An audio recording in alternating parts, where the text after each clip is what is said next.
Olá, sou Marcos Sá de Paula, diretor de produção e idealizador do Cubo de Luz.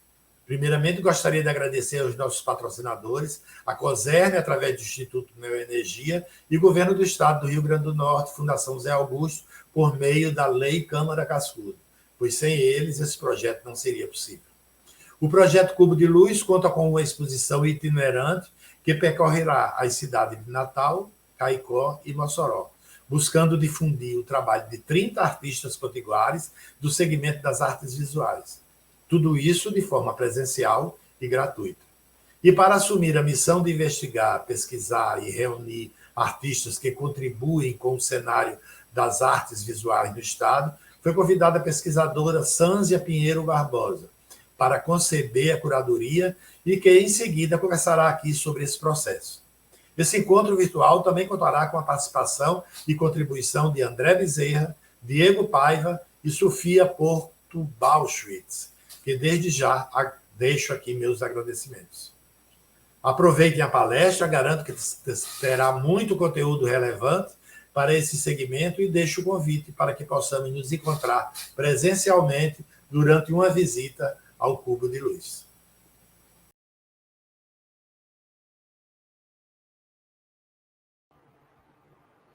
Então, olá a todos, a todas e a todos. Eu queria agradecer a todas as pessoas que, de uma forma ou de outra, contribuíram para a realização desse projeto, né? Em especial os produtores, né? O Marcos Sá, o Juninho e a Cris, e aos palestrantes, a Sofia Bauschwitz, a André Bezerra e a Diego Paiva. Então, o projeto Cubo de Luz intenciona apresentar um desenho inicial da história das artes visuais no RN. Eu vou falar um pouco aqui do que a curadoria, no caso eu pensei quando estava formatando essa exposição. Então, nós temos consciência que muitos artistas importantes, né, na construção dessa história não estão presentes, devido a várias questões, sendo o limite do espaço a principal delas. Nós só temos 30 espaços. Então, há nessa curadoria uma intenção de exibir uma narrativa que mais se assemelha a um apontamento, um desenho inicial sobre o processo histórico desse campo de conhecimento no Rio Grande do Norte, valorizando aqueles e aquelas que abriram caminho para as gerações seguintes. Isso porque acreditamos que conhecer é fundamental para gerar envolvimento, pois só assim será possível aqueles que herdam conservar o patrimônio cultural do seu povo. Importante notar que os artistas que inauguram a arte moderna no Rio Grande do Norte implementam o campo das artes plásticas no Estado, porque antes não existia exatamente uma tradição de pintura de cavalete ou uma existência de um núcleo ou de atividades no campo das artes plásticas, não é? Na entrada do cubo estão aqueles que, de alguma forma, inauguram a modernidade e, consequentemente, esse campo de produção simbólica, não é? Esse espaço simbólico no Estado, com seus agentes e suas buscas por legitimação e validação. A modernidade, aí eu vou só dar uma entradinha aqui, porque a gente fica falando em modernidade e eu queria falar um pouco sobre isso. A modernidade, para Habermas, é um processo unívoco e contínuo, e está relacionado intimamente com o conceito de racionalismo ocidental desenvolvido por Max Weber. Assim, o cotidiano é transformado pela racionalização social e cultural, responsável por desenvolver as formas tradicionais de organizações humanas, dando espaço para novos modelos de socialização formadores de subjetividades. A relação entre modernidade e racionalismo ocidental torna a modernidade um conceito de época. A separação entre Idade Média e Idade Moderna se faz diante de acontecimentos na história europeia, como a Reforma Protestante, a descoberta do Novo Mundo e o Iluminismo, né? o processo de colonização.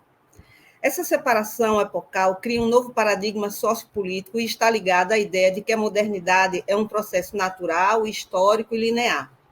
No entanto, esse sistema de pensamento que eu falei acima há pouco cria uma lógica de superioridade cultural que mascara a possibilidade de se pensar a modernidade enquanto uma complexa e heterogênica dinâmica geopolítica,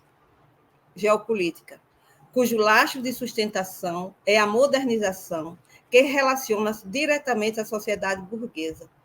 A ascensão da burguesia traz consigo a história moderna, o mercado mundial e o livre comércio, sendo o capitalismo o termo mais acabado para expressar essas novas formas de organização social. Para Aníbal Quijano, o colonialismo, um dos pilares do capitalismo, nasce no mesmo dia do capitalismo. A industrialização em curso e as novas tecnologias colocam em crise o artesanato, porque, então, a modernização da sociedade, né, no caso, a sociedade europeia, ela vai colocar em crise o artesanato e essa modernização ela vai ser impulsionada pelo colonialismo. E o que é que acontece com essa crise do artesanato é que os próprios artistas eles vão sair desse lugar e vão se colocar e ser posicionados como intelectuais. Porque essa sociedade, então, burguesa que está se organizando, se fazendo, ela é uma sociedade de especialistas também, né? Acho que nós vivemos o ápice, talvez talvez tenha algo mais pela frente, mas os artistas eles vão começam a se preocupar com isso, né, no final do século XIX. Então, a nossa intenção, esse entendimento do artista como intelectual, será o posicionamento assumido por Newton Navarro, Dorian Gray e Ivone Rodrigues, quando, em 1950, criam o Salão de Arte Moderna, na antiga sede da Cruz Vermelha em Natal, e vem articulando um movimento de atualização através de cursos, debates e salões, um esforço para ativação e dinamização de um circuito através de cursos, associações e salões, entre outros. Então, esse é um momento em que isso que a gente conhece hoje como um quase circuito, um quase sistema das artes visuais no Rio Grande do Norte começa a se fazer. Então, na entrada do Cubo, nós situamos o Erasmo Xavier, não é? Que é esse aqui, que ainda na década de 20 expõe traços modernos através de 5 números da revista Cigarra, publicação de destaque na época, que registrava os aspectos modernistas pelos quais a cidade e o país estavam vivendo. Mas é Newton Navarro, que em 1949 expõe a sorveteria Cruzeiro e torna-se um dos marcos do modernismo em terras potiguares. Então, essa imagem de Newton Navarro, não é uma aquarela com a linguagem característica do artista, né? Esses corpos longos, não é? Traços que imprimem movimento, colocando os personagens em uma dança delicada e circular. Navarro procura a invenção nas imagens que cria, e não uma representação. E suas invenções são sempre a partir do que a gente entende como o Nordeste. E Dorian Gray, além de artista, foi também poeta, ensaísta e natalense. Newton Navarro também foi poeta. Foi intelectual também. Autodidata por formação, encontramos em sua produção uma diversidade de temas, figuras de arte popular, marinha, casarios e dunas, destacando-se na arte da tapeçaria, principalmente na década de 80, momento em que comercializa seu trabalho para todo o Brasil. E é interessante porque o Dorian Gray ele se insere nacionalmente a partir das tapeçarias que produz, né, no mercado das artes visuais nacional, por isso que eu escolhi a tapeçaria, não é? E aí eu queria dizer um pouco dessas tapeçarias, né, desse contexto. Entre os anos 76 e 82, ocorreram 3 trienais de tapeçaria no MASP, né, no Museu de Arte Moderna de São Paulo. Esses eventos indicam a importância da tapeçaria naquele contexto. A técnica de fiar integrava o campo das artes visuais e participava do circuito das artes. A obra aqui exibida, Feirantes, resiste à feira livre e popular. Os personagens estão muito bem armados para algo que vai além da feira, não é? Talvez a festa religiosa, que as feiras no início se confundiam com as festas religiosas, onde as pessoas aproveitavam para trocar mercadorias. Outra observação são as folhagens, que parecem tomar conta da imagem ou darem origem aos personagens, que elas brotam em todos os planos, como que denunciando, ou denunciam ou garantem a origem dos produtos vendidos. Outro artista que está nessa entrada do cubo, como fundador dessa modernidade, é a artista Zaira Caldas, né, que é pioneira no Estado na utilização de materiais no espaço bidimensional. Então, essa obra aqui é mangue, esses materiais são pedaços de mangue que ela tira e passa por um processo químico para que ele tenha um tempo de vida mais estendido nesses resíduos da natureza. E Zaira vai chamar esse processo criativo que ela cria de transfigurativismo, não é? E suas experimentações com diversos materiais, seja na criação de objetos, escultura ou mesmo no espaço bidimensional. Então, Zaira Caldas ela vai usar muitos materiais, ela vai criar com tampinhas, ela criar objetos, esculturas, maquetes, uma espécie de maquete. Não é? Então, a Zaira Caldas é artista desses grupos de fundadores, né? Que ela é essa pessoa, essa artista que sai desse lugar de uso dos materiais tradicionais. E aqui eu escolhi colocar também o Tomé Filgueira, que é o incansável pintor dos vales do Ceará-Mirim, das canoas pelos rios, da variação da luminosidade sobre os objetos. Né? E Tomé Filgueira ele vai se filiar fortemente ao impressionismo. A sensibilidade do artista está presente em suas pinceladas curtas, no jogo de luz e sombra, que são características do impressionismo, né? E na maneira quase imperceptível, e que ele vai tratar as pessoas, a presença humana, de uma maneira quase imperceptível na pintura. Mas aí, o Tomé Filgueira ele está nessa entrada do cubo, mas como alguém que vai contribuir de maneira significativa na formação de uma segunda geração de artistas, não é? Uma segunda ou uma terceira, talvez, todo o desenho é borrado, e eu não tenho essa certeza, mas ele vai contribuir significativamente com a formação dos artistas da geração 80. Né? Então, vários artistas passam pelo ateliê do antigo Cefete, né? Do antigo Etiferne, atual Cefete, né? E aí o Tomé, ele me parece incorporar o ideal moderno da escola como formadora de pessoas esclarecidas e senhoras do próprio destino, não é? E proporcionando uma formação artística a essa geração dos anos 80. Então, a partir desse núcleo histórico, não é? Essa exposição ela vai se desdobrando com ênfase na característica do modernismo, tais como valorização da subjetividade, inovação formal, reprodução estética da realidade local e respostas à desintegração social. E aí, em uma das faces laterais, vai estar a arte naif, e numa outra, os artistas que escolheram trabalhar a partir das questões modernas, das especificidades da linguagem moderna, né? Como a linha, a cor, a forma, o cotidiano, a abstração.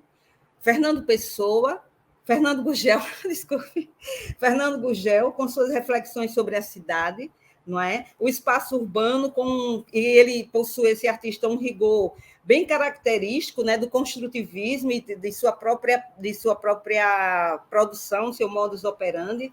E aí o Fernando ele tenta responder, eu tenho essa impressão na produção dele, a uma necessidade, a urgência de entender o que são, como podem ser as cidades hoje e a relação entre o corpo, natureza e a cidade concreta.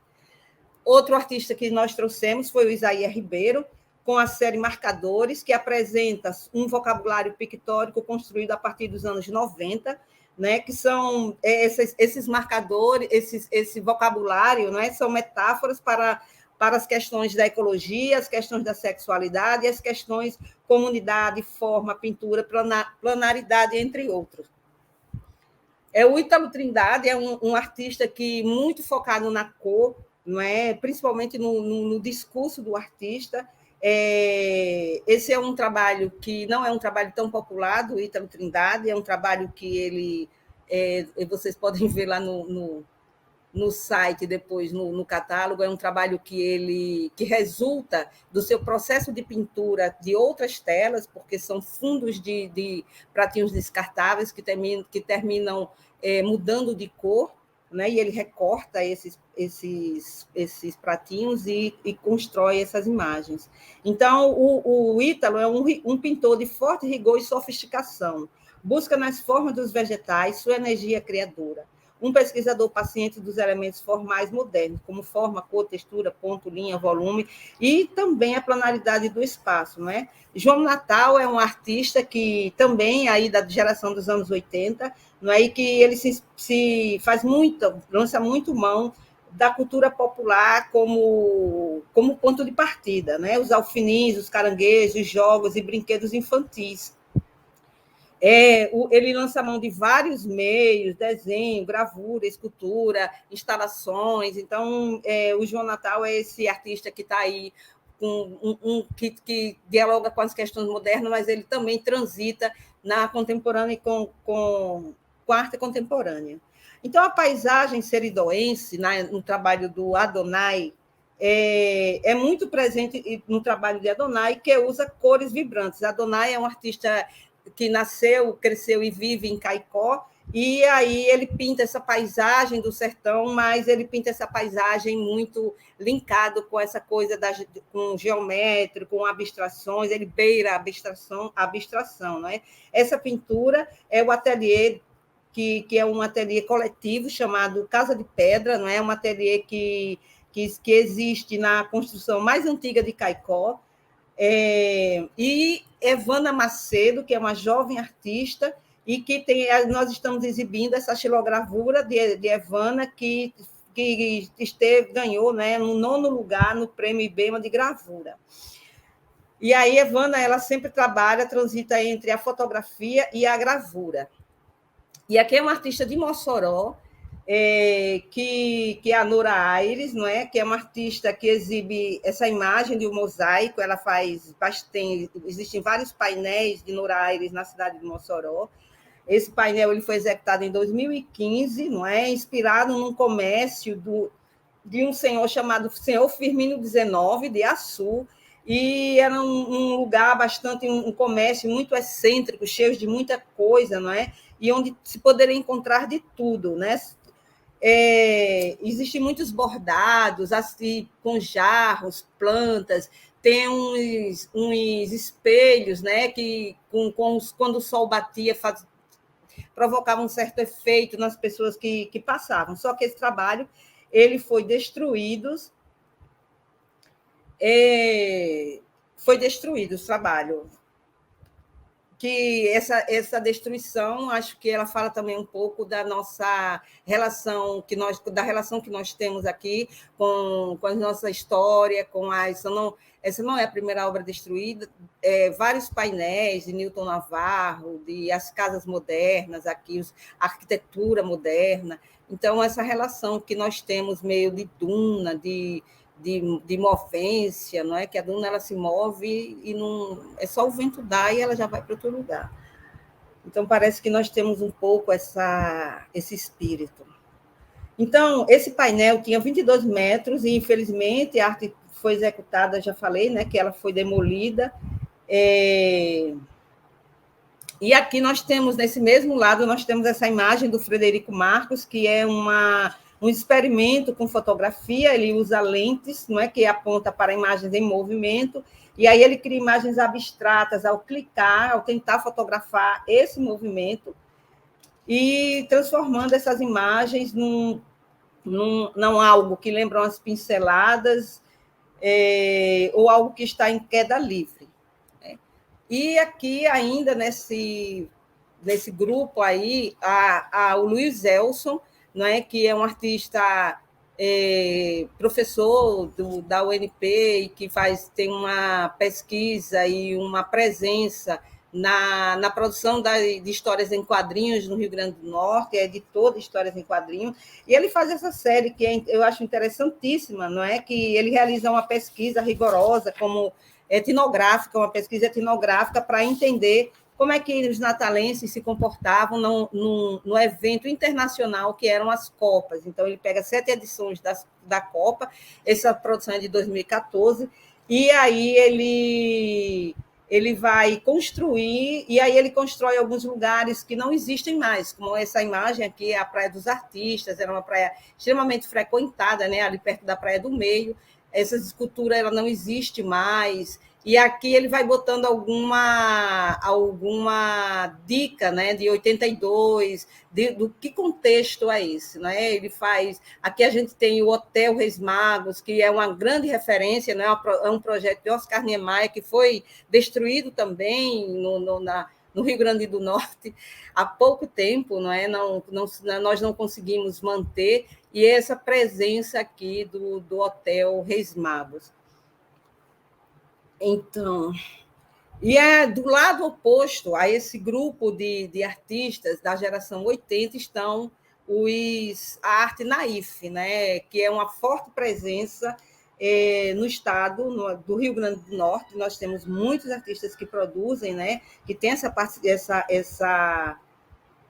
que usam dessa linguagem, e eles participam de bienais, mostras e festivais internacionais. Então, a pintura naif propõe uma nova estética, totalmente inovadora, sem compromisso com os moldes acadêmicos, nem com as tendências modernistas, né? O que o Rousseau ele começa a pintar no seu ateliê, ele dialoga com alguns artistas que estão nos movimentos modernistas, cubistas, impressionistas, mas ele não entra nessa. No entanto, ele também não permanece nessa pintura acadêmica. Então, o artista exibe na tela, o artista naif, suas vivências, uma interpretação poética pessoal com cores e formas, como toda produção artística. Então, o Canavial, que é essa obra que está na tela aí, é a imagem da pintura de Nilson, que apresenta uma dura realidade brasileira, não é? O que é os cortadores de canos, boias frias, não é? Os corpos desses boias frias são... A gente pode ver, são corpos que saem do lugar, e pessoas que estão com corpos machucados. E no outro, nesse mesmo face, tem o Djalma Paixão, que é outro artista que pinta, outro artista naif, que pinta o símbolo da fertilidade e masculinidade, e esse que é o boi, não é? E ele é apresentado envolto em flores. E a Maria do Santíssimo, que também é a nossa queridíssima Maria do Santíssimo, que eu amo de paixão, não é? E pinta um mundo de sonhos e fantasias que tinha como ponto de partida o seu viver. Eu coloquei Maria do Santíssimo nessa face, mas, na verdade, eu não sei qual é o lugar dessa artista, porque ela pinta com anelina, o pincel dela são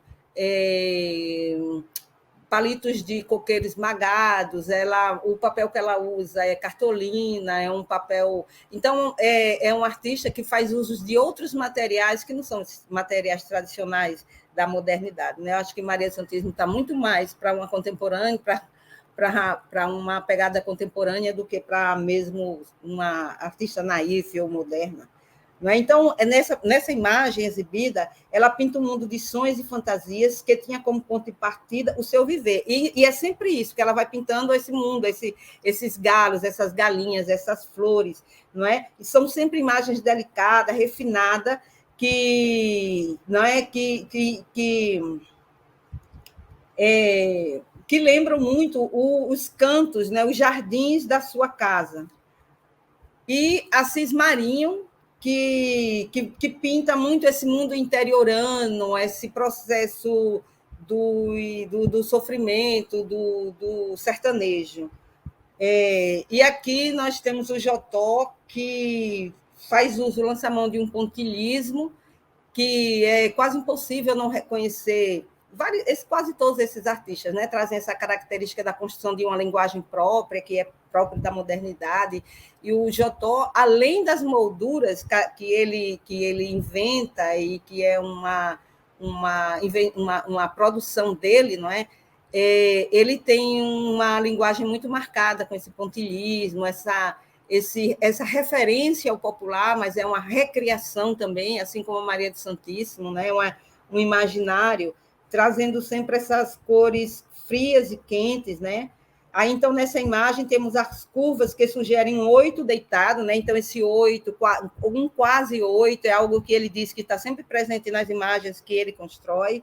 O símbolo do infinito e, principalmente, suas composições imagéticas, que recorrem a elementos da cultura popular, reformulando-os.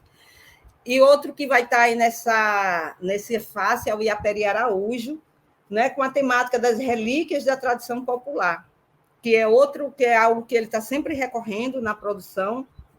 Então, aqui nós temos a benzedeira, que realiza um ritual de cura, não é?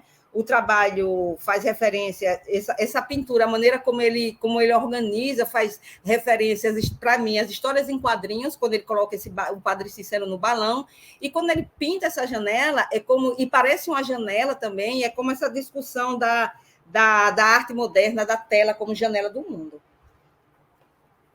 Ivanise pinta. Então, aí, aqui nós temos a Ivanise, que pinta a quermesse, o colorido e as múltiplas formas minúsculas, né? E fazem a imagem vibrar em tons alegres. Que Ivanise, ela tem sempre essa coisa assim, desse detalhezinho, né? De que exige uma paciência incrível.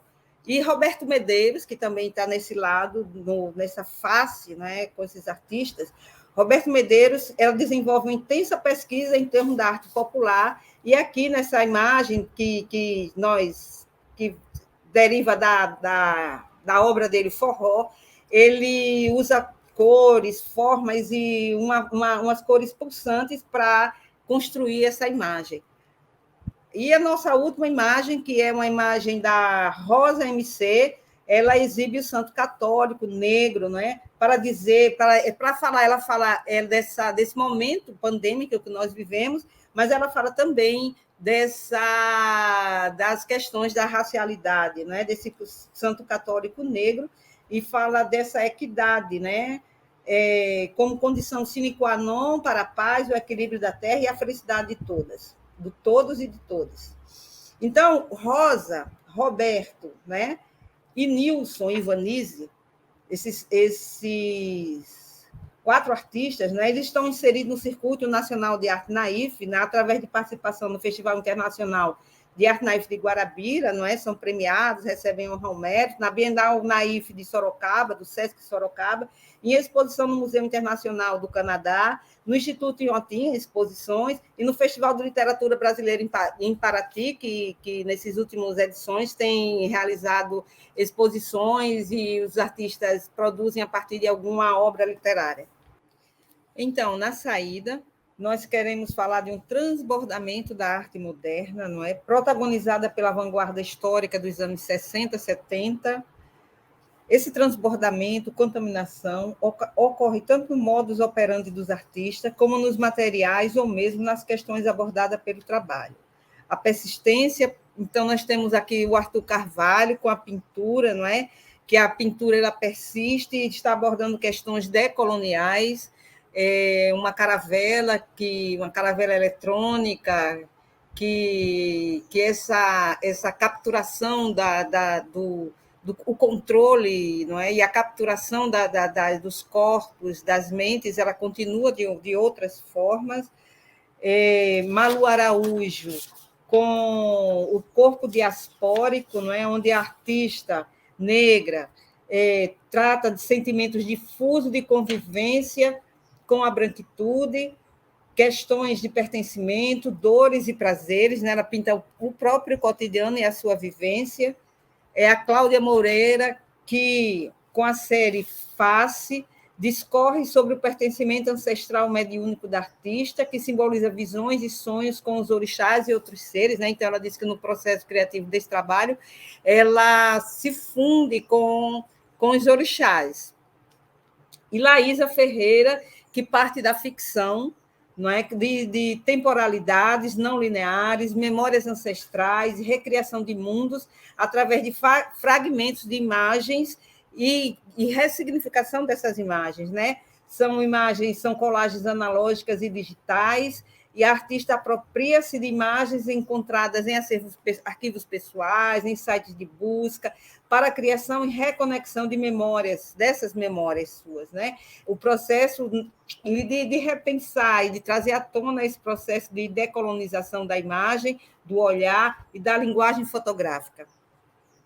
O Judson é um artista que cria um personagem chamado Indigente Zu, que é uma drag, que é construída a partir do seu próprio corpo, através das vivências do corpo do artista, preto, gordo, LGBT e macumbeiro. É uma drag monstra que surgiu da errância e se torna um grito de presença, um véu que cobre o rosto e o corpo sagrado e não santo do artista. Franco Fonseca move trabalhos entre performance, teatro, audiovisual e artivismo. Franco tem uma investigação cuja interface é a AIDS e as artes da cena, e aí ele desenvolve esse trabalho que chama Chupa Essa Manga, onde o artista ele chupa 40 mangas, depois que é informado que ele é soro positivo, e aí ele usa essa nossa... A gente diz isso, né, quando alguém está com um problema, e nisso, né, com essa performance, ele materializa metáforas de enfrentamento ao controle dos desejos e das sexualidades dissidentes.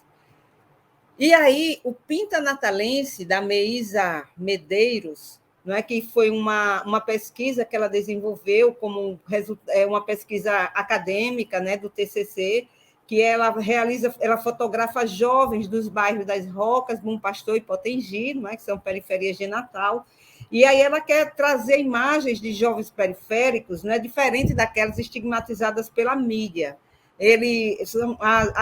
As pesquisas, as fotografias são feitas, os jovens no cotidiano, de forma descontraída, as fotografias não têm retoques, elas têm apenas uma curta edição, não é?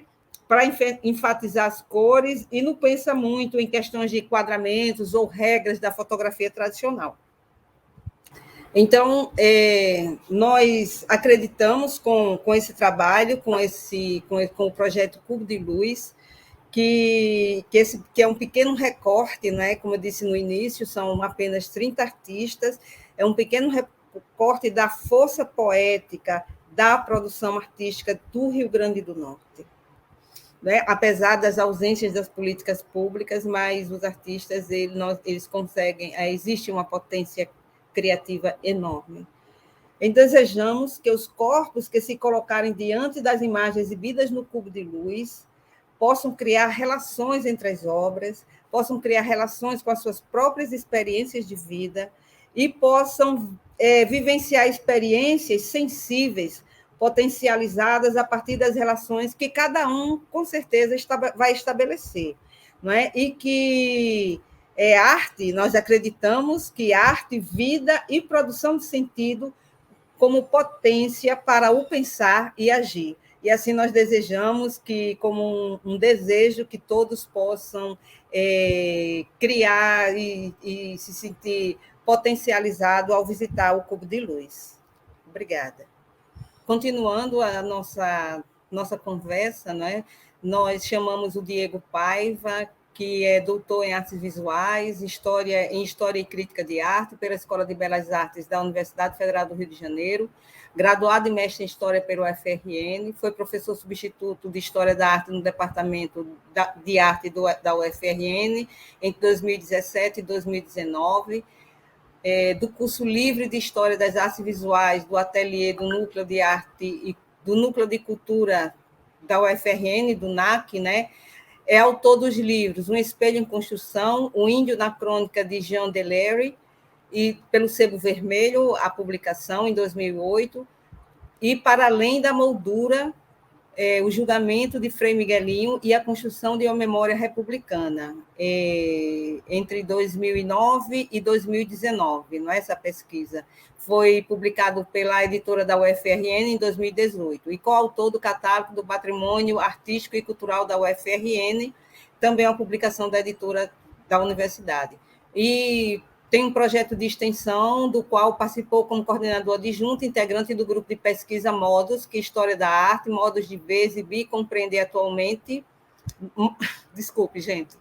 Grupos de pesquisa modos, história da arte, modos de ver, exibir e compreender. E atualmente desenvolve projeto de estágio pós-doutoral no Instituto de Arte da Universidade de Brasília sobre a formação do acervo da Pinacoteca do Estado do Rio Grande do Norte.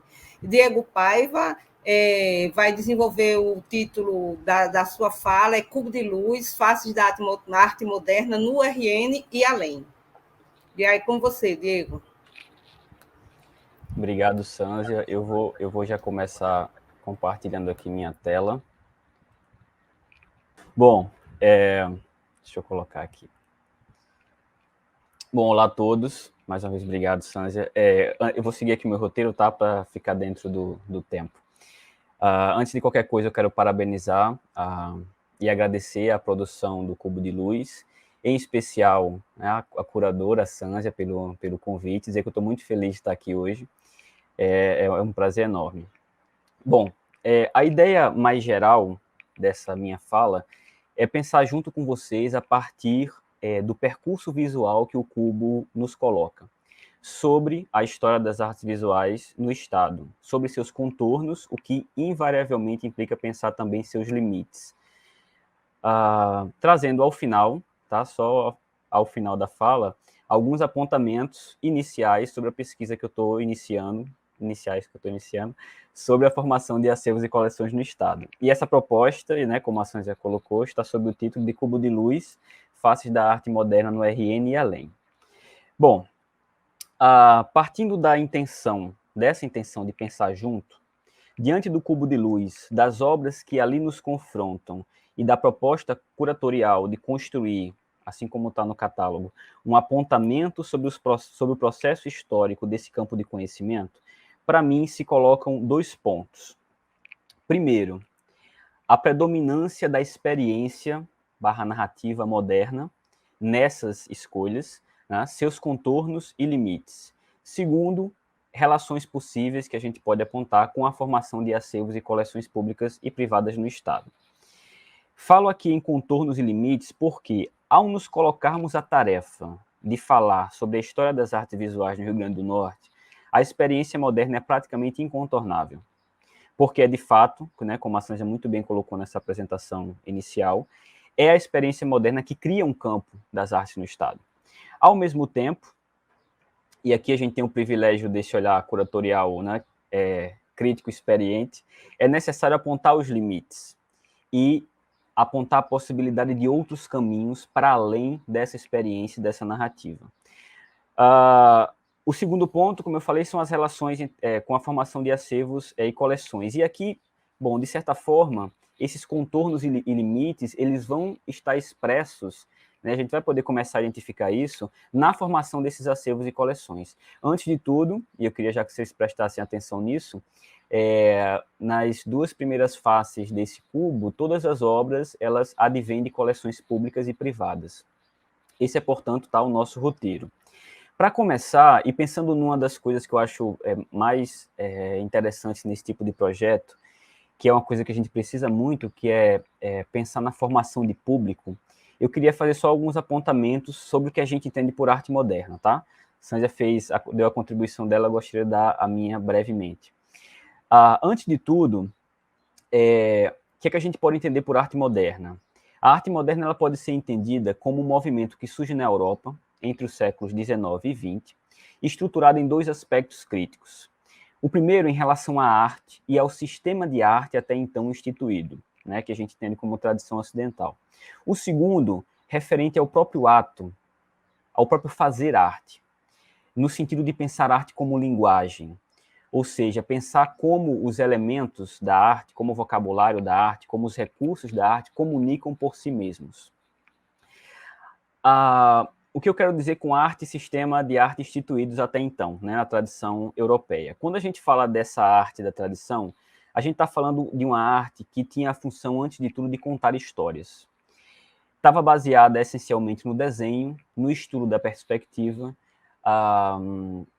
da literatura, tanto, né, clássica quanto bíblica, no estudo da perspectiva e das proporções ideais, né, das proporções clássicas.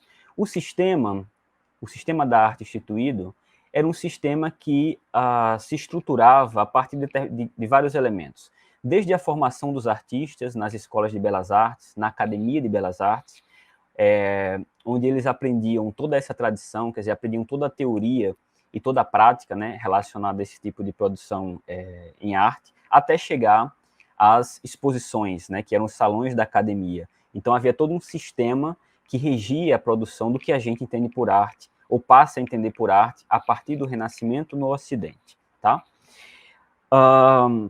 O artista moderno, então, ele vai atacar, ou vai se contrapor, vai se colocar em relação a esse tipo de arte, a seus preceitos e suas funções, e também ao próprio sistema que a sustentava e legitimava.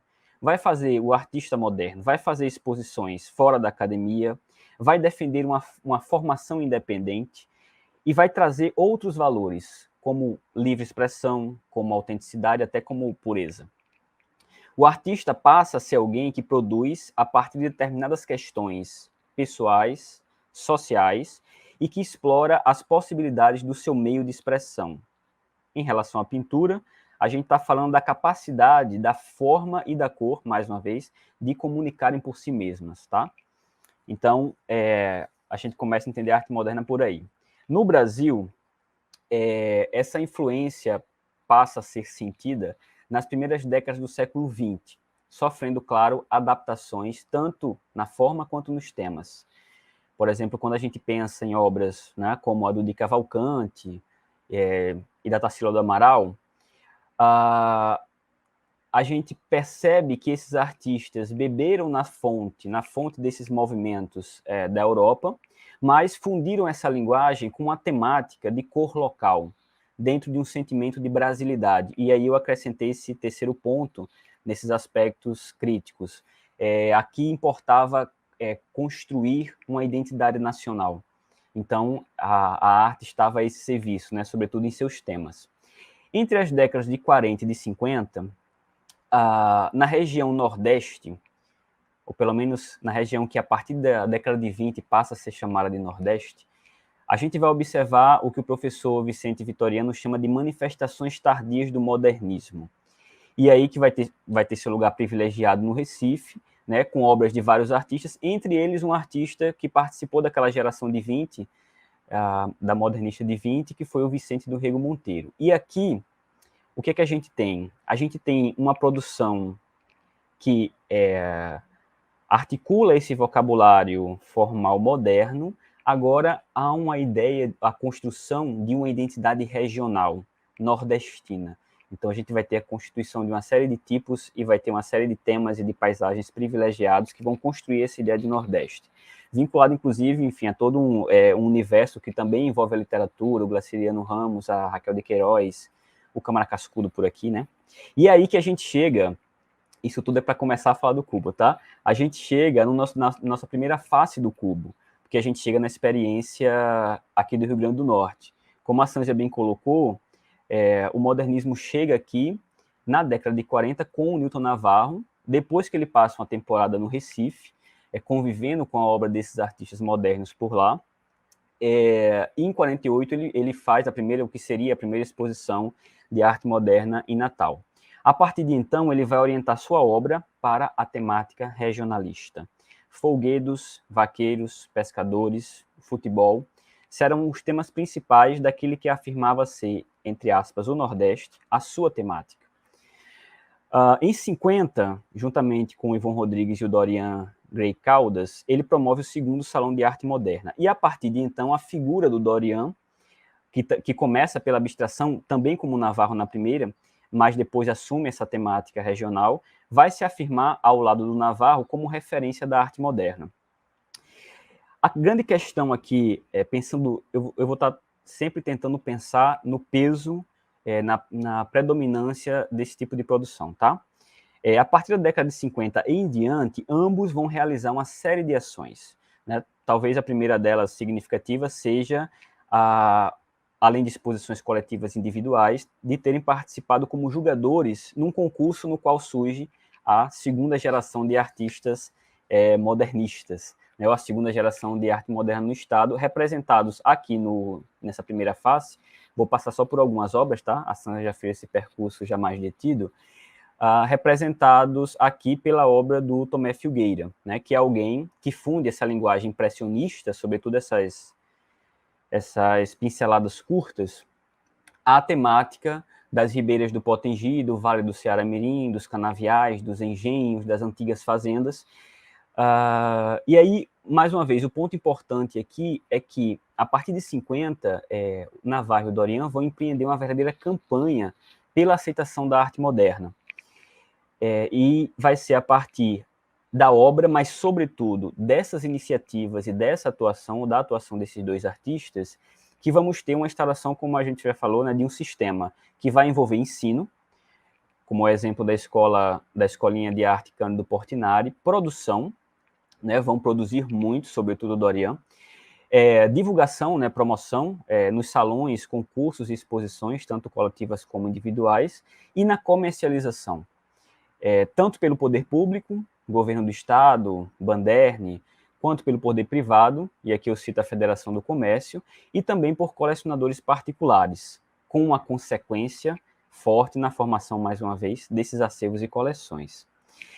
A obra desses artistas modernos, ela pode ser compreendida de forma geral como uma síntese, como eu me referi ao Vicente do Rego Monteiro, uma síntese entre um programa formal importado e a temática regionalista, no universo de construção, mais uma vez, de uma identidade regional, que passa pela paisagem, pela definição de determinados tipos, né? A gente vai ver, mais uma vez, os vaqueiros, os pescadores, os retirantes, as rendeiras, e pelas manifestações culturais.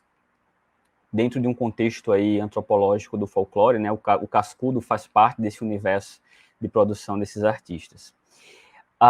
Esse universo da arte moderna também comporta um outro aspecto, que é o reconhecimento de determinados valores, como eu já falei isso em relação à experiência europeia, né? Autenticidade, expressividade, pureza, que na arte europeia, no século XX, se expressava de forma muito clara.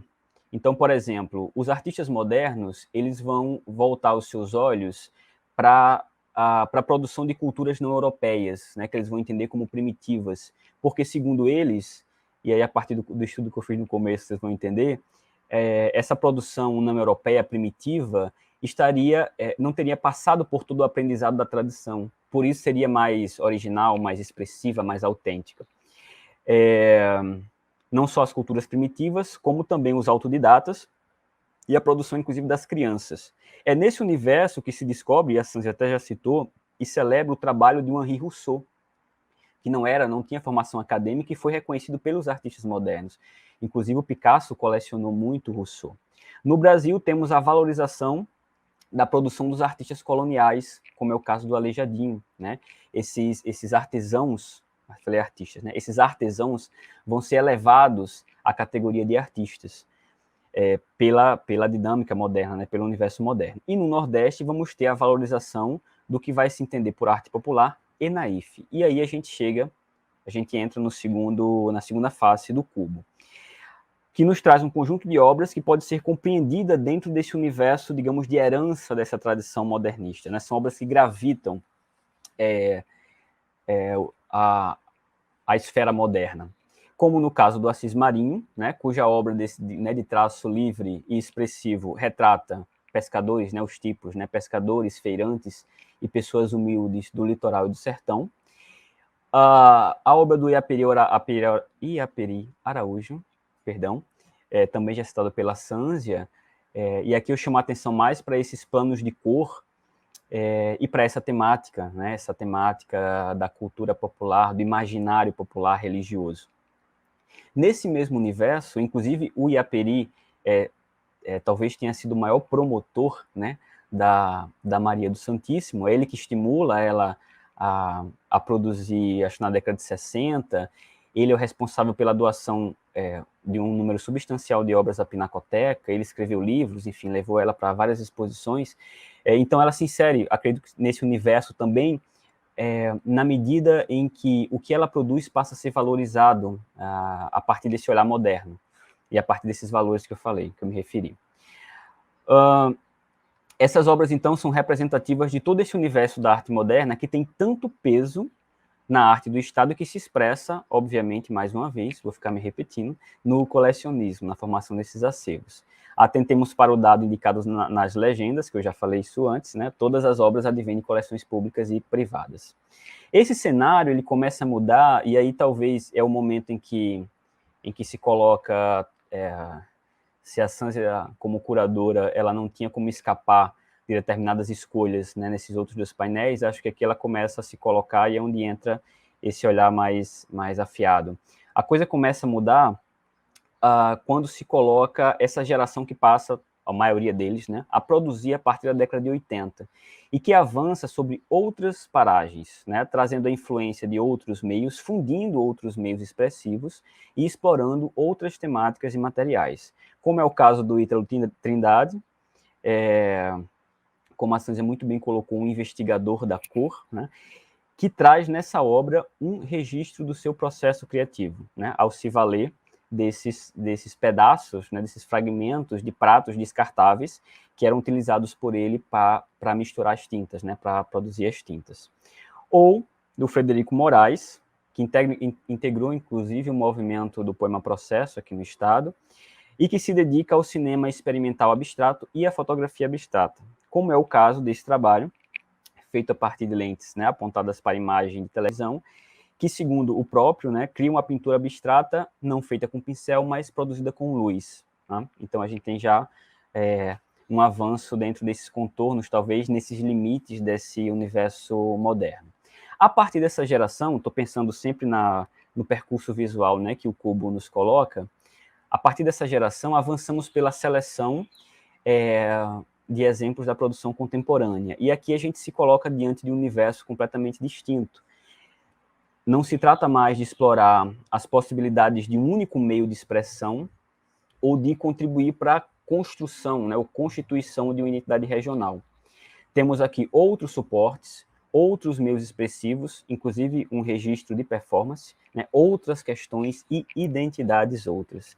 E dessa última sessão, eu separei o exemplo do Franco Fonseca, né, nesse registro de performance, fruto, inclusive, de um trabalho que ele defendeu, um trabalho acadêmico defendido na UFRN, no qual o Franco mobiliza esses símbolos e imagens, materializando metáforas, né, dessa expressão tão conhecida por nós, né, de chupar essa manga, para tratar de questões desse universo de sexualidades dissidentes, né, de desejos e de afetos. E é importante aqui pontuar, queria chamar a atenção para esse fato, de que a gente está lidando, mais uma vez, né, com o registro de uma performance. Então, isso nos coloca num campo ampliado de pensar a obra, né, não só a obra como um objeto autêntico, que explora a própria linguagem pura, né, mas é um conceito alargado, expandido de obra.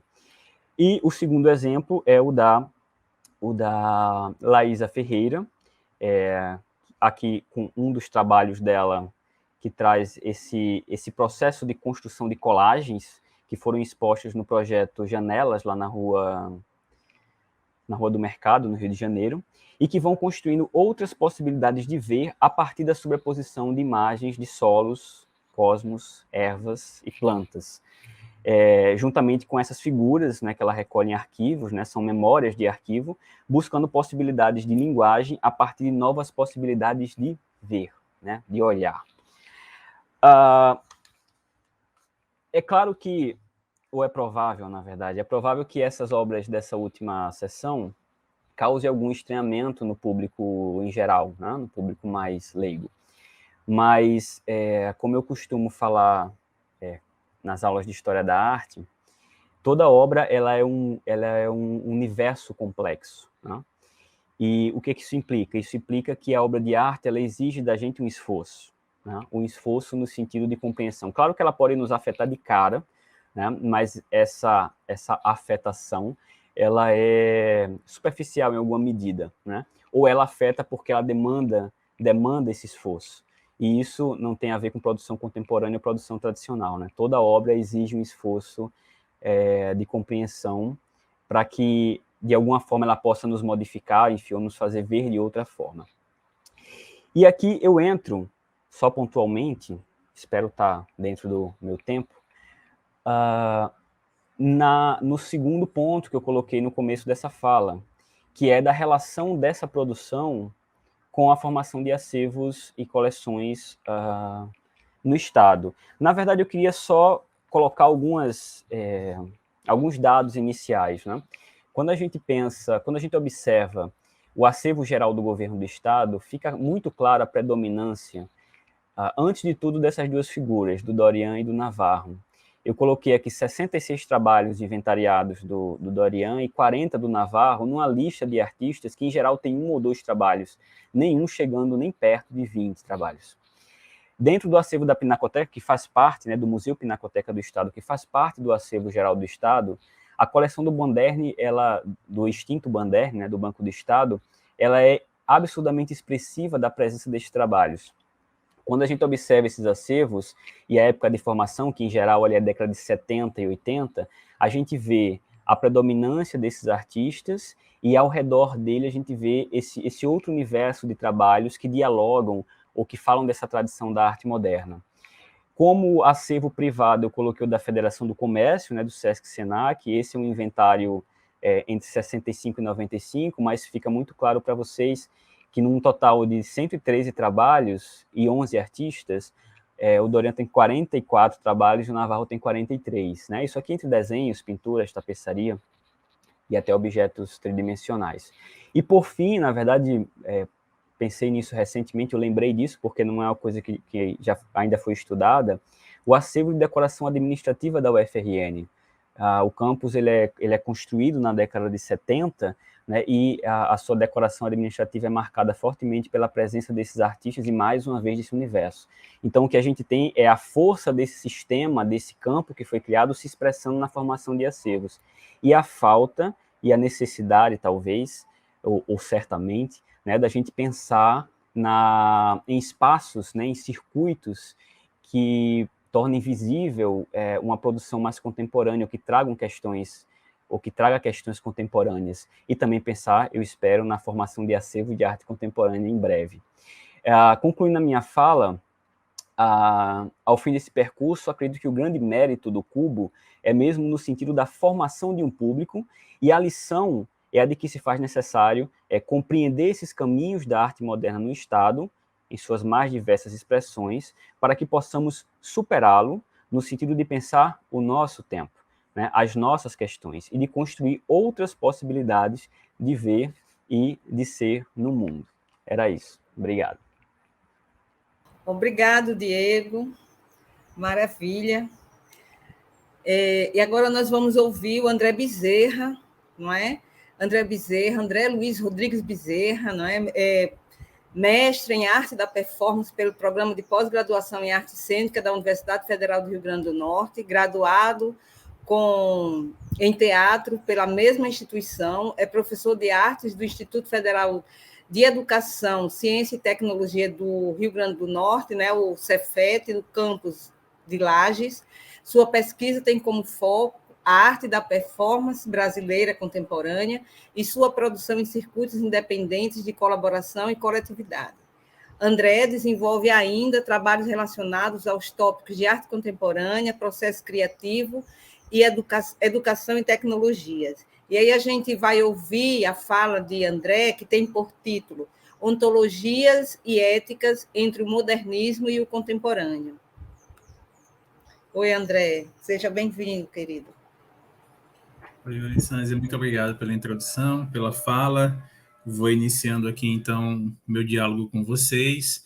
E a minha proposta, dentro dos meus movimentos aqui, é tecer um pouco esse diálogo com relação ao que foi posto, já trazido pela Sanzia e também um pouco pelo Diego, nessa articulação aí, basicamente entre o modernismo e o que a gente enxerga que vem após o modernismo aí, enquanto estruturação de possibilidades artísticas dentro do cenário de produção no Brasil, no Estado também e no mundo como um todo.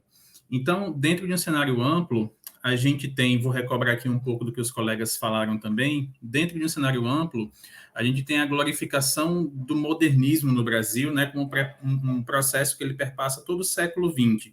e que envolve todo um conjunto de agentes da cena artística. E a gente vai ter aí historiadores, curadores de arte, críticos, que constroem toda essa ideia a partir do mercado de arte, das práticas sociais, essa ideia de um modernismo, através, como o Diego bem colocou também, do colecionismo e das propostas de organização das diferentes coleções que existem nos espaços instituídos e nas coleções particulares dentro do Estado e no país como um todo. E aí, esse modernismo, então, ele acaba ganhando essa cara que possui uma dimensão nacional, mas, ao mesmo tempo, possui uma dimensão que é regional, como a fala do Diego bem trouxe.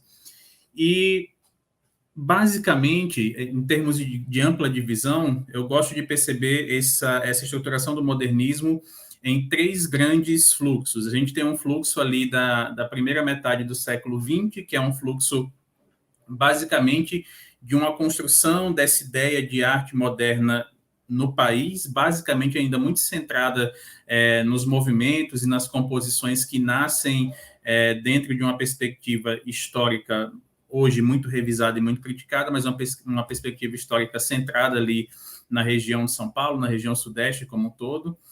Uma segunda fase que ela vai se expandir aí até o final da década de 70, vamos dizer assim, que é uma fase que basicamente vai institucionalizar esse modernismo, quer dizer, que vai falar sobre ele, que vai criar essas grandes coleções, que vai estabelecer nas universidades e no mercado de arte esse consumo, essa ideia da estrutura do modernismo enquanto um movimento especificamente, com identidade especificamente nacional / regional. E a partir do final dos anos 70, anos 80 em diante, a gente vai ter todo um olhar crítico que vai marcar a emergência de outras possibilidades, outros estudos que, de alguma forma, carregam parte do espírito ou das ações contidas no modernismo, mas, ao mesmo tempo, produzem uma divergência, produzem um cenário distinto de reflexão sobre o que especificamente significa esse modernismo. Eu até brinquei aqui nas minhas anotações, enquanto preparava a fala. Aqui começa a nascer uma perspectiva de que o modernismo ele não é só uma bela sala, uma bela casa construída, mas dentro da sua construção ele cria também vieses, ele cria espaços de habitação que, em certo momento, aqui a partir da década de 80 em diante, como eu localizei no tempo, em certo momento começam a ser questionadas enquanto limites, enquanto barreiras, mais do que necessariamente percebidas enquanto espaços de habitação, de convivência da produção artística. E eu vou falar um pouquinho mais sobre isso mais à frente. E esse modernismo numa escala ampla, também recobrando aqui um pouco do que foi dialogado anteriormente, ele traz várias aproximações com várias linhas que vêm da produção europeia, desde o impressionismo, como o Sanzi puxou também, até as questões futuristas, que são muito recobradas ali no modernismo com foco maior na região sudeste, outras questões que às vezes se aproximam um pouco do surrealismo, que vão mais para a discussão de elementos conceituais da pintura. Então, a gente vai ter várias aproximações distintas, muitas delas se apropriando, que é uma característica central muito trabalhada no modernismo, tanto no campo das artes visuais como também no campo da literatura, que é essa apropriação dessas diversas tendências ou possibilidades que, a priori, como percebidas na construção de um discurso histórico sobre arte, nascem de uma perspectiva europeizada e são trazidas e apropriadas e retrabalhadas aqui segundo os contextos nacional e regional das diferentes apropriações que esse modernismo recebe. E aí eu trago uma colocação com relação para localizar também essa ideia de modernismo, que é do Bourdieu, e essa ideia da arte moderna, que eu acho uma ideia interessante porque ela traz essa ideia do struggle, da luta, do conflito, né? Entre basicamente um histórico de construção da arte, muito bem colocado pelo Diego, mas, ao mesmo tempo, uma tentativa de resistência ou de briga do artista, da imposição, da criação, da definição do que é arte e de como ele faz arte, como ele produz arte. Essa é uma questão que atravessou a fala da Sanzi e do Diego, e é uma questão muito cara que o Bourdieu coloca relacionada justamente ao espaço do modernismo. E é uma característica que eu acredito que ela também vai transitar, como eu vou falar daqui a pouco, para dentro do contemporâneo, só que sendo observada com um viés crítico mais potente, mais decolonial, mais pensado sobre outras perspectivas de construção dos processos artísticos. E aí, existe também um outro ponto que eu queria trazer, que é esse olhar que também foi referido nas falas anteriores, é um olhar para o mundo, é um olhar de integração das realidades sociais e políticas dentro da produção, e é um olhar que traz isso para dentro de uma cena de criação de maneira muito rica e muito, muito profícua dentro de toda a produção, tanto no cenário nacional como no cenário regional do modernismo, mas é uma questão que, como a gente vai ver mais à frente, possui um movimento que eu classifiquei ele como duplo e oscilatório, né? Ele é um movimento que, ao mesmo tempo, carrega e traz para dentro de si uma influência do mundo, das questões e das ações nos lugares, né? Que convivem nos contextos desses artistas que estão aí, como Bourdieu bem coloca, inventando sua forma de entender o que é arte, ao mesmo tempo sua forma de compor enquanto artistas. Então, ele carrega tudo isso para dentro da criação artística, mas, ao mesmo tempo, como eu disse, enquanto as estratégias vão avançando, existe uma limitação também que vai ficando cada vez mais evidente dentro desse cenário de produção do modernismo, pelo menos do modernismo como caracterizado por um viés histórico ali da primeira metade do século XX, que é uma limitação do próprio mundo moderno, ou da percepção de nação ou mundo moderno em que se baseia a estruturação desses processos artísticos, e que eu vou aprofundar também daqui a pouquinho. E, como eu disse, nesse movimento duplo e oscilatório, então, existe a ideia de um modernismo, que, ao mesmo tempo, ele é base para crescer, quer dizer que ele oscila, criando movimentações, empurrões na produção que até hoje marcam vários trabalhos contemporâneos, mas, ao mesmo tempo, ele atua também nessa natureza oscilatória como uma estrutura constringente, né, que constringe, de alguma forma, outras percepções e outras questões que estão para além dos corpos ou das ideias de mundo que compuseram basicamente um grande background da arte, da criação artística dentro dessa primeira metade do século XX e início da segunda metade do século XX. E aí, todo esse movimento que eu basicamente identifiquei, que surge numa segunda fase aí, digamos, de consolidação da ideia de um modernismo, ali dos anos 50 até o final dos anos 70, ele vai tentando contribuir de alguma forma para um discurso universalizante da modernidade, quer dizer, que percebe a modernidade como um movimento ou como uma tendência ou como um esforço que ocorreu de diversas formas em diversas partes do mundo, e que sofreu, dentro dos diferentes contextos, um enviesamento regional, das práticas e das questões regionais, como bem colocado por Sanz e Diego também, dentro da análise das produções que estão dentro do recorte do público. E, dentro de uma questão histórica mais ampla também, existe essa percepção do modernismo como uma inserção latino-americana e brasileira, basicamente, no grande mercado da arte internacional. Então, é um momento que, de certa forma, até na transição aí, obviamente não imediatamente, mas aí até numa transição política, considerando o espectro mais amplo, do Império para a República, da criação da estrutura política de identidade nacional, dentro de todo esse esforço, o modernismo ele acaba aparecendo ali enquanto um esforço em termos de consonância de período, enquanto um esforço que acaba se vinculando muito fortemente à ideia de construção de uma identidade nacional, da identidade de um povo, e também acaba ganhando essa projeção internacional que produz essa imagem, essa confluência de imagens para fora do Brasil daquilo que seria como vivido ou como percebido pelos artistas, o que seria esse território nacional, esse espaço aí que também começa a se configurar com outras perspectivas políticas distintas daquelas que ficaram lá no século XIX, se não por prática, pelo menos na proposição dos conceitos. E aí vou começar aqui, então, a fazer essa transição, pensando um pouco, depois da década de 70, chegando ali nos anos 80, quais são as questões que começam de alguma forma, a cindir dentro dessa percepção do modernismo. E o primeiro ponto que eu acho que me toca, ou que me afeta bastante quando eu olho para esse amplo panorama, é a falência de um projeto nacional de um Brasil industrial, moderno, que sucumbe aí, se a gente pensa na paisagem dos anos 70, anos 80, e vai avançando com todas as crises institucionais que nós tivemos, esse grande projeto do Brasil moderno, industrial, o Brasil do futuro, ele sucumbe à fome, ele sucumbe à exclusão, à réplica, à criação de bolsões de pobreza gigantescos, a criação de, basicamente, uma grande estrutura.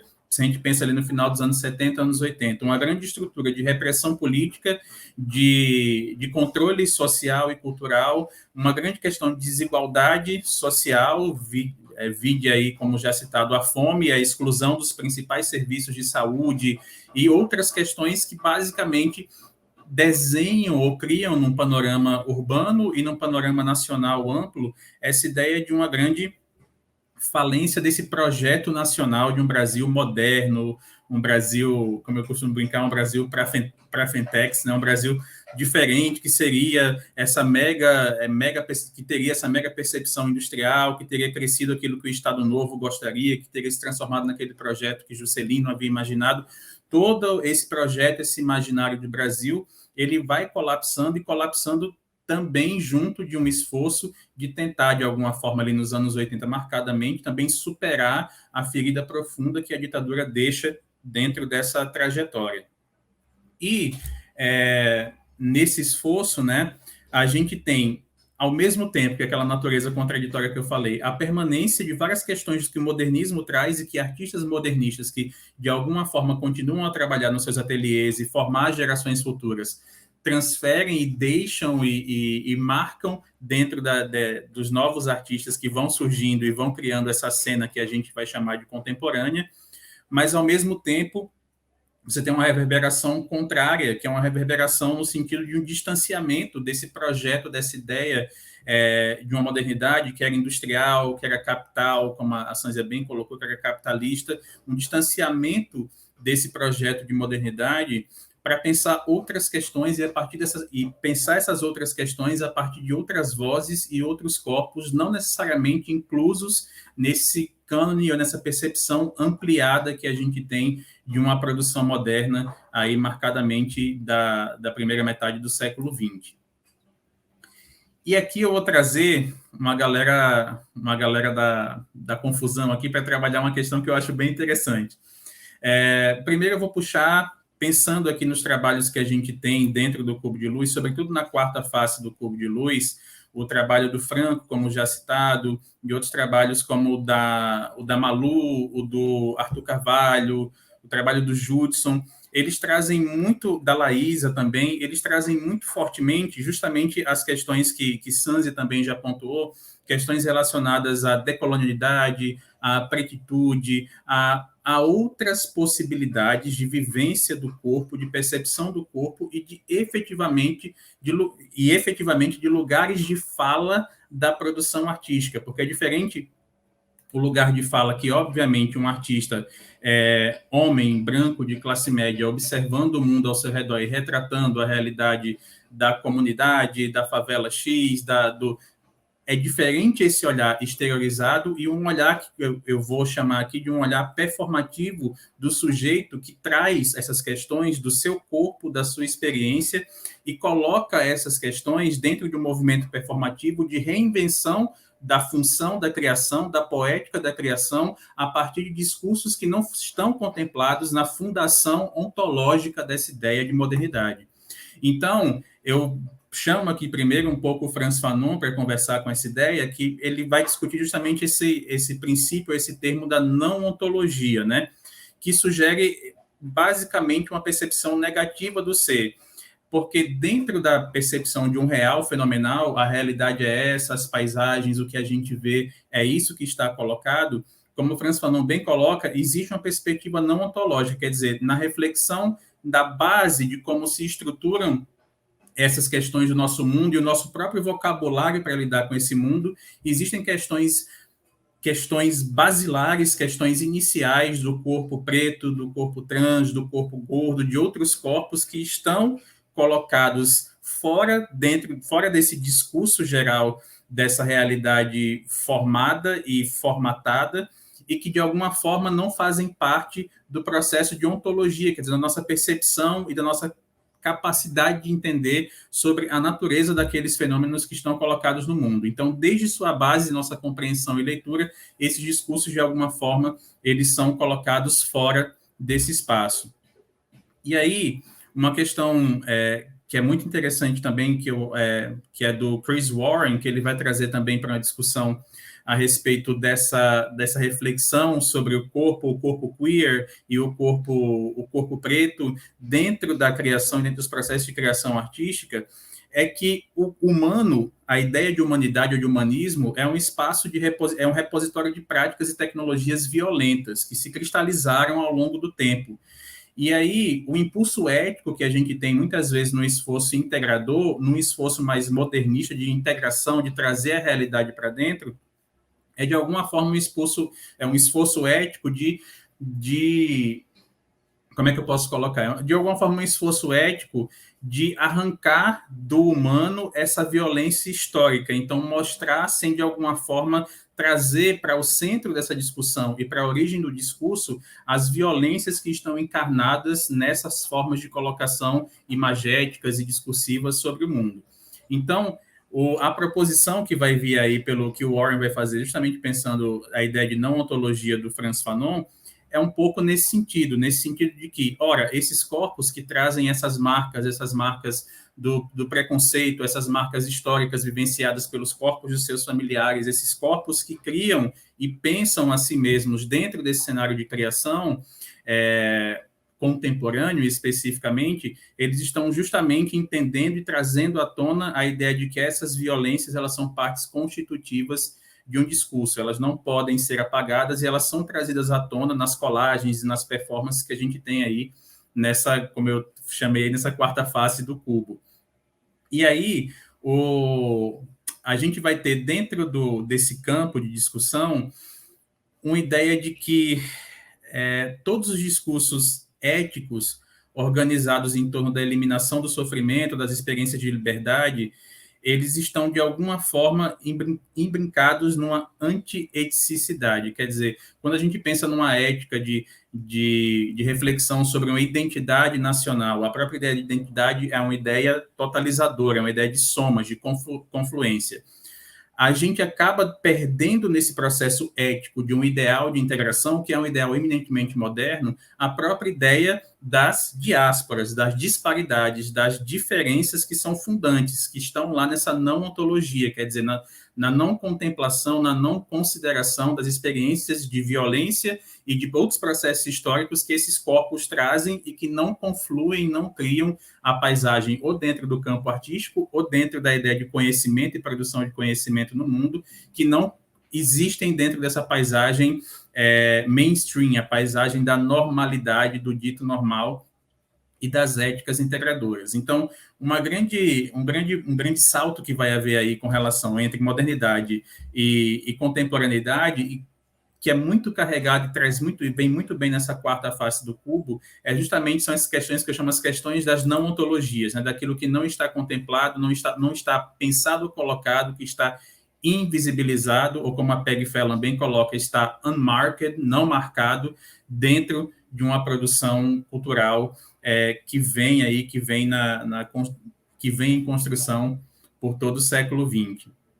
Então, assim, dentro do que eu trouxe, tentando aqui me conter no tempo, mas eu queria só destacar alguns pontos finais, que a gente vai ter, dentro dessa discussão modernismo e a transição do modernismo para a contemporaneidade, a gente vai ter uma questão da organização dos discursos sem a experiência dos sujeitos, que é talvez um dos grandes limitadores colocados ali nos anos 80 e na produção que vem dos anos 80, quer dizer, aonde está a fala desses corpos mulheres, desses corpos queer, desses corpos pretos, desses corpos trans, e como é que essas falas, esses lugares de fala, alteram a nossa percepção, pensando aí numa visão multicentrada, né? mas como é que essas perspectivas, quer dizer, a inclusão dessas experiências, a inclusão não no sentido totalizador, mas no sentido de diferença, como é que a inclusão dessas experiências cria outras percepções e outras experiências de mundo, mediado aí através da arte, através do ver, através das artes visuais, especificamente aqui no caso do Cubo de Luz.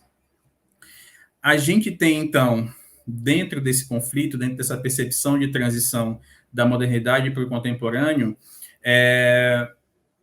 um esforço, embora não simples e também não concluído, de trazer a voz de outras experiências no mundo sem recortá-las de uma forma autorizada pela experiência colonial. E isso acaba reverberando também de forma mais pungente nessa crítica que há ao modernismo na passagem aí para uma produção contemporânea. Então, eu volto a frisar aqui nessa finalização como é estranha e interessante essa relação conceitual e ontológica que existe entre o modernismo e a contemporaneidade. Ao mesmo tempo que questões se preservam, a questão da criação do indivíduo, a questão do escape das estruturas formais, da escapatória da estrutura da tela ou das funções básicas, a ida para elementos mais conceituais, a exploração até um limite X de questões que não estavam contempladas dentro de um recorte de arte até o século XIX. Todas essas questões, de alguma forma, resistem na produção contemporânea e, se puder ser usado nesse limite, de alguma forma, estruturam um pouco do DNA dessa produção contemporânea. Ao mesmo tempo, vivem e convivem também dentro dessa transição do moderno entre moderno e contemporâneo as questões de descolamento dessa percepção, justamente que eu falei, dessa percepção de um mundo ou de uma ideia de construção artística ou de identidade unificadas, a ideia de construção de uma percepção de nação, de identidade, de projeto de mundo unificado. Justamente se cria um descolamento disso pela absorção, pelo convite ao diálogo e pela entrada, muitas vezes não um convite, mas a entrada alta, a entrada incisiva de outros olhares e outras perspectivas de criação a partir de outros corpos, de outras experiências de mundo que começam a reivindicar seu lugar de fala dentro do campo da arte. E aí, diferente de um projeto de modernidade, num projeto de contemporaneidade, nos projetos de contemporaneidade, a gente tem a potencialização da belíssima coisa que a Lydia Clark chamou aí de precariedade. Precariedade não no sentido da falta de recursos, mas no sentido um pouco aí trazendo também a ideia da Duna que a Sanzé falou, mas na outra perspectiva, uma precariedade no sentido de formas que elas se criam e, ao mesmo tempo, elas se desfazem e se criam e se recriam rapidamente, que não são formas que tentam, de alguma forma, delimitar os limites da experiência, ou, como eu falei, né, um projeto unificado de identidade ou de proposição, mas que tentam, justamente, num esforço poético, compor com a diversidade e a ampliação de paradigmas que permitem e que, de alguma forma, incentivam a criação no mundo. E aí, para encerrar de verdade, eu coloco aqui que a busca do processo criativo passa a ser, como o Arthur coloca e o Deleuze vai se apropriar, um corpo sem órgãos da produção visual. Quer dizer, existem órgãos, como na percepção deleuziana e artodiana, existem órgãos que estão ali colocados, que são, de alguma maneira, são formados pelas estruturas, interações e questões que vêm do mundo e que, de alguma forma, se configuram e formam nossa maneira de ser, de agir, formam uma ideia quase de uma endocultura aí, que é solidificada na nossa presença, nos nossos comportamentos do mundo. Então, ao mesmo tempo que você tem esse corpo da produção visual, que é um corpo que vem com as marcas e limitações e questões que vêm do mercado, que vem da ideia de identidade nacional, que vem da ideia do que foi criado pelo modernismo e traz esses filtros de leitura, a gente vai ter também, nesse outro sentido, como eu disse, esse movimento oscilatório, a gente vai ter a tentativa de alguma forma, corpo sem órgãos, né, de se desfazer desses órgãos, pegar esses órgãos constituídos, de alguma forma investigá-los, amassá-los, pigmentá-los, torná-los outras coisas, transformá-los em possibilidades poéticas de reinvenção, trazê-los à tona, descamá-los, colocá-los de outra forma dentro das poéticas desses distintos lugares de fala. E aí, para dar uma encerrada aqui também, essa quarta parte do cubo, a quarta face do cubo, que me chama muita atenção, ela tem esse diálogo que é muito próprio, ele é muito poético ao mesmo tempo, com as questões, como bem colocadas aqui, com relação à modernidade, com o trabalho do Newton, com o trabalho do Iaperi, com outros trabalhos que, de alguma forma, quando a gente vai pensar dentro de uma perspectiva poética e mesmo política de criação artística, a gente vai enxergar ali um claro lastro, uma clara percepção de uma linha guia, de um fio de Ariadne, por assim dizer, que conecta essas obras no tempo. Mas, por outro lado, você vai ter justamente uma percepção clara, como foi colocado aí pelo Diego também, uma percepção das questões com relação à produção do Franco, por exemplo, e esse trazer essa vinda do corpo aí, do corpo queer, do corpo, entre aspas, adoentado pelas percepções hospitalares de biopoder, de uma contemporaneidade. Você vai ter questões da pretitude que são trazidas para diálogo e discussão dentro de um paradigma contemporâneo, e muito delicado, de questões que continuam a prevalecer dentro de preconceitos de origem étnica, racial, dentro de diferentes territórios, que se acentua com a ascensão de diferentes direitas e projetos de poder relacionados à reivindicação da retomada de valores dito conservadores. Então, você tem questões que, de alguma forma, surgem reivindicando um lugar, criticando, trazendo à tona outras vozes e outras questões que geram essa reverberação, essa multiplicação, essa paralaxe mesmo de percepção sobre o que é possível dentro de um campo contemporâneo e o que é que vem depois do projeto que faliu, o projeto de mundo enxergado pela modernidade que faliu, o que é que vem depois, o que é que vem além, o que é que vem nessa outra possibilidade que continua a carregar o lastro, o fio de Ariadne conectado com o modernismo, mas ao mesmo tempo questionar e criticar as questões que lhes eram muito próprias e que de alguma forma limitavam ainda a introdução ou a chegada efetiva desses outros tipos de experiência dentro de um cenário de criação artístico. Então era um pouco isso. Desculpe aí se me estendi demais e muito obrigado a vocês pelos ouvidos emprestados. Obrigada, André. Que bom, né? Tá legal. Muito obrigada. Eu vou chamar a Sofia agora. Boas reflexões. Você, Diego, maravilha. Então, vou chamar a Sofia, Sofia Bauschwitz. Olá. Olá, Sofia. Então, Sofia é artista visual, é mestre em pesquisa em arte e criação pela Universidade Complutense de Madrid, é doutora em Belas Artes pela mesma instituição, terminou em 2007 com a tese O Artista Errante e o Discurso como Cartografia em um Contexto Hispano-Brasileiro. Sua pesquisa gira em torno de problemáticas do corpo sem forma e da não-identidade nas práticas artísticas contemporâneas, atravessando conceitos como errância, fracasso, indecisão, jogo, ensaio. Entre 2014 e 2016, realiza o projeto Fronteiras e Estados de Sítio, projeto de cartografia de discursos artísticos, que teve 3 edições. Um foi exibido na Pinacoteca, o outro aconteceu na Casa do Brasil, em Madrid, na Embaixada Brasileira, em 2016, e o terceiro no Centro de Arte Complutense, em 2016 também. Sofia conforma o projeto criacionista com Rafaela Gimene, Lara Ovidio e Mariana do Vale.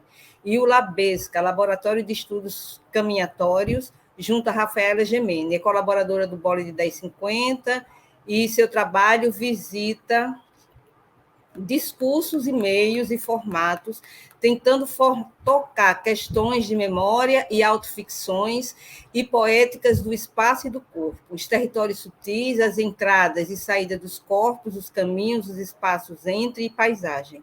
Foi exposta em instituições, exibiu trabalhos, né, em instituições na Holanda, em Los Angeles, na Espanha, em Portugal, na Alemanha, em Recife, no Brasil e tantos outros lugares. Além disso, escreve textos críticos, estando presente no catálogo da exposição Generaciones, em 2019, na Casa Estendida na Espanha, e o A Nordeste, não é?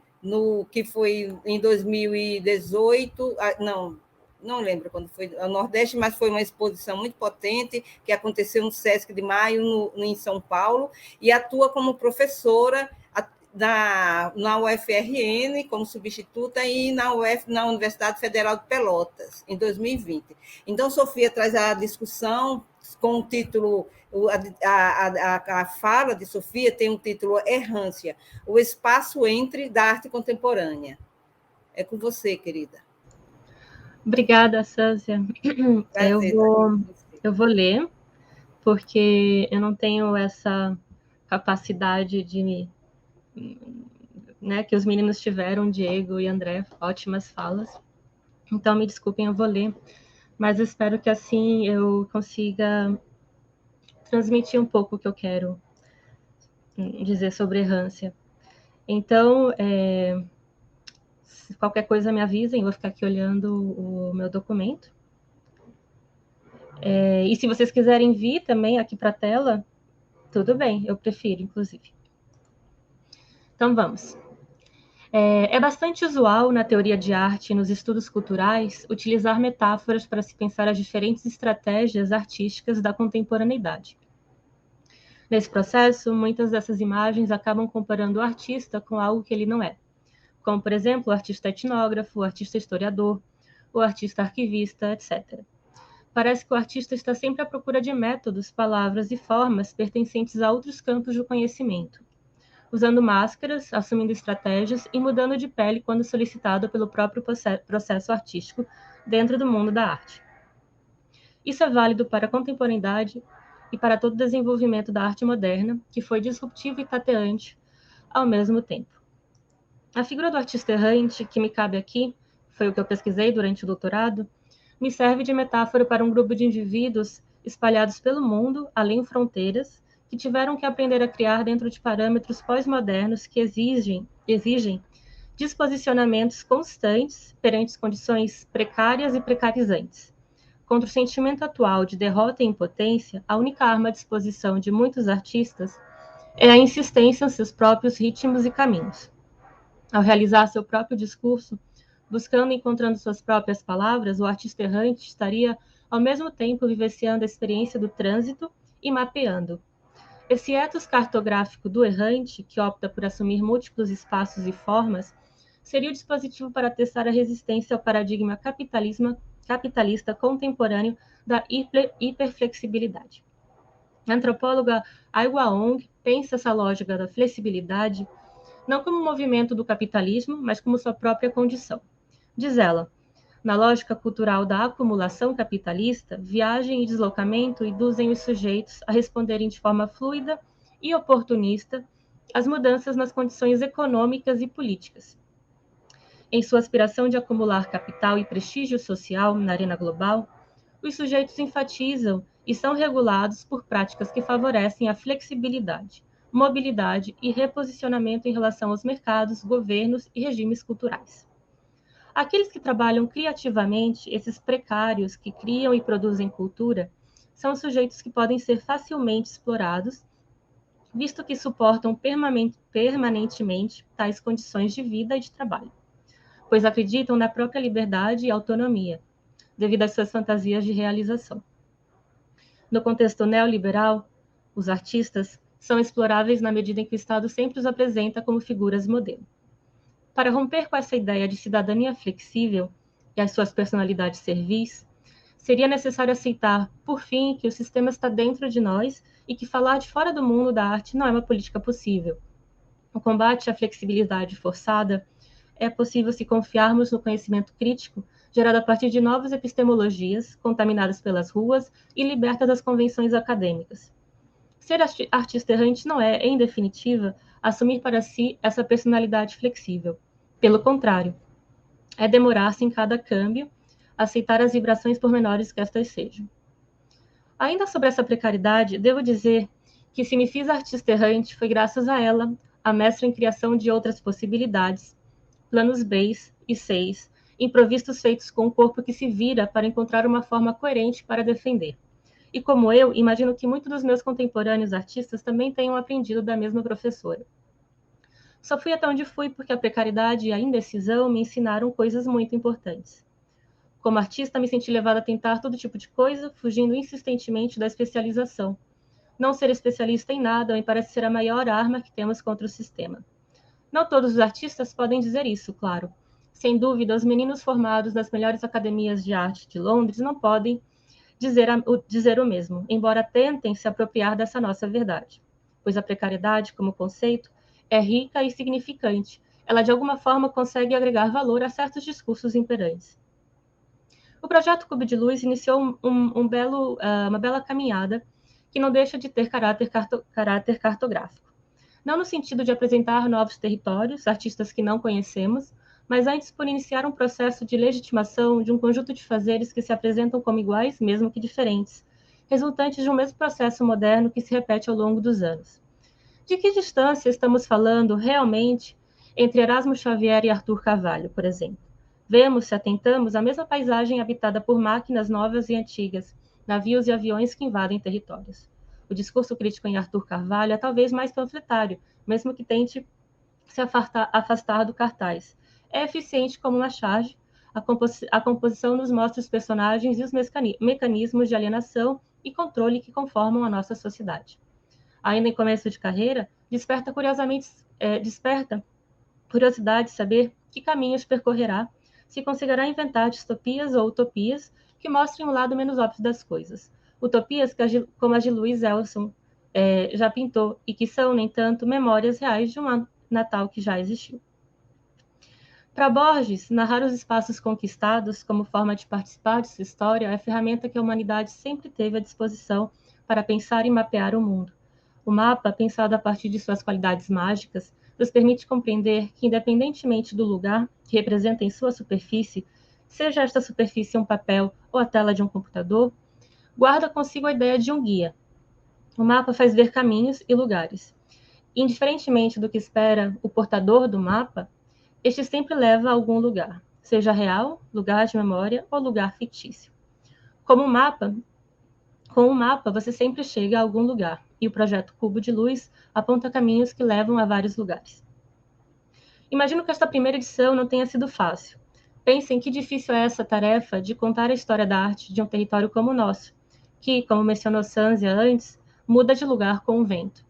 Uma não-identidade nos sopra nos ouvidos. É certo que este é um primeiro momento e esperamos que sigam apresentando novos lados para esses cubos, edições que nos mostrem ainda mais imaterialidades trazidas pela arte contemporânea.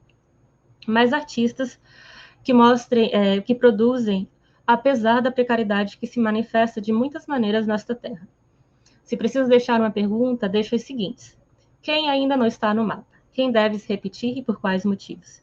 Se questionarmos nossas certezas o tempo todo, teremos sempre bons caminhos para abrir. E assim, eu encerro a minha participação e a mesa redonda desse dia.